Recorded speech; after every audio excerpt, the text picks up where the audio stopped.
बिस्मिल्लाहिर्रहमानिर्रहीम। अस्सलामुअलैकुम। कैसे हैं आप सब लोग? उम्मीद करती हूँ आप सब खैरियत से होंगे। ये है आज का हमारा बहुत मज़ेदार सा दस्तरख़्वां जो कि हमने 22 रजब को बनाया। और बाहैसियत मुसलमान हमारे पास तो मौका होना चाहिए एक दूसरे को कुछ खिलाने का, क्योंकि हदीस नबवी सल्लल्लाहु अलैहि वसल्लम है कि जिस किसी ने एक मुसलमान को खाना खिलाया तो ख़ास तौर पर मीठी चीज़ खिलाई तो वो ऐसे है कि जैसे उसने 1 लाख मुसलमान को कुछ खिलाया हो। तो आज का हम ये जो रेसिपीज़ हैं, मैंने 3 चीज़ें यहाँ पे ट्राई की थी। 3 दस्तरख़्वान पे 3 चीज़ें बनाई थी। एक तो ये मीठी टिक्कियाँ जो कि स्पेशल डे है, कूंडों के हवाले से कूंडे बनाए थे। यहाँ पे हम लोगों का हिसाब ये था कि जैसे मैंने 5 पाव के करीब मेरे पास था मैदा। 5 पाव मैदे के अंदर हमने डाला इसमें तकरीबन 2 पाव घी।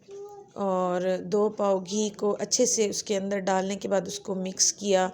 और उसके अंदर मैंने डाल दिए थे 4 पाव चीनी, यानी 1 पाव कम चीनी डाली है। इतने मज़ेदार, इतने मीठे और इतने ज़बरदस्त खस्ते खस्ते ये बनते हैं।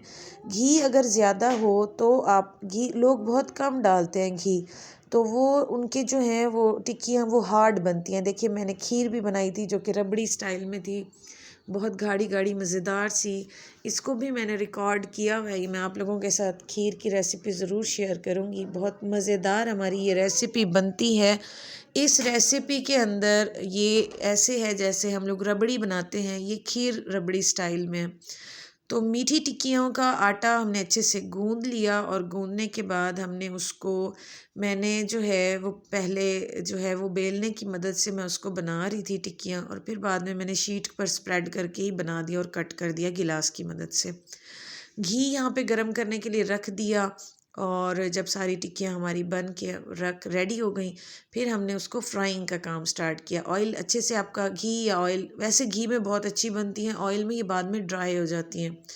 तो ये अगर घी में बनी हुई हों तो बहुत सारे दिन चल जाती हैं, जैसे महीने डेढ़ तक भी आप इसको रख सकते हो। बच्चों को भूख लगी हो आप उनको दे सकते हो। इसमें सूजी भी डाल सकते हैं, लेकिन मैंने इसमें सूजी नहीं डाली थी। तो ये सिर्फ़ हमारे घर वालों को मैदे की ही पसंद होती हैं, लेकिन कुछ लोग जो है वो इसमें सूजी भी डालते हैं। तो ये बहरहाल बहुत मज़ेदार सी, जब ऑयल गर्म हो गया, देखिए बिल्कुल भी स्प्रेड नहीं हुआ कि वहाँ जाके खुल जाए, क्योंकि अच्छे से उसको गूँधा हुआ था। और बिल्कुल हल्का हल्का सा पानी थोड़ा सा डाल के उसको गूँधा था। घी ज़्यादा था इसलिए वो घी के अंदर ही गूँधा गया। और थोड़ा थोड़ा उसके अंदर पानी डाल के मैंने उसको गूँध लिया। अब देखिए इसके अंदर ये टिक्कियाँ डाल रही हूँ, और कुंडे भी कहते हैं लोग इसको। और इसकी मदद से आपने इसको अच्छे से चेक करें कि ये पक चुकी होंगी। ऊपर, जब ऊपर और नीचे से गोल्डन ब्राउन टाइप हो जाए तो ये मज़ेदार किस्म की आपकी टिक्कियाँ ये रेडी हो जाएंगी, और बिल्कुल भी खुलेंगी नहीं। लोग कहते हैं कि घी के साथ अगर ज़्यादा घी डाल दें तो खुल जाते हैं, स्प्रेड हो जाता है। तो आप सिर्फ ये ध्यान कीजिए कि जैसे ही आपने उसको डाला फ़ौरन चम्मच ना मारिए।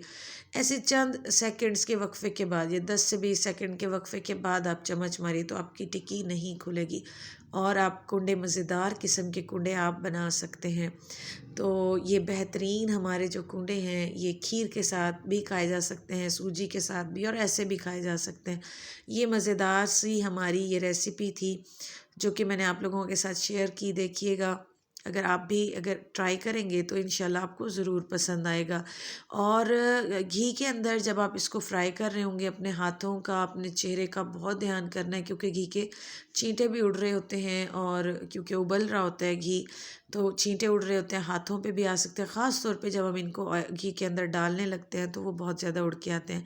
और मैंने ख़ास तौर पे उस दिन दस्तरख़्वान में साथ बनाई थी, रोटी बाहर से मंगा ली थी, और साथ मैंने ये पीस बनाए थे, तिक्का पीस बनाए थे, आप लोगों के साथ शेयर करूँगी। बहुत मज़ेदार किस्म का साथ में सैलेड था। और ये रेसिपी इंशाल्लाह मैं आप लोगों के साथ बहुत जल्द शेयर करूँगी। इतने सॉफ्ट थे कि ये टूटते जा रहे थे, और इतने मज़ेदार ये तिक्के थे। और बाहर से मैंने रोटियां मंगा ली थी, क्योंकि इतना कुछ बनाने के बाद रोटी बनाने की हिम्मत नहीं थी। तो ये मेरा दस्तरख़्वान आपको कैसा लगा मुझे कमेंट में ज़रूर बताइएगा। अपना और अपने प्यारों का ढेर सारा ध्यान रखिए। एक दूसरे को खाने पर दावत दीजिए, एक दूसरों के लिए दिल बड़ा कीजिए। अपना बहुत सारा ख़्याल रखिए। अल्लाह हाफ़िज़।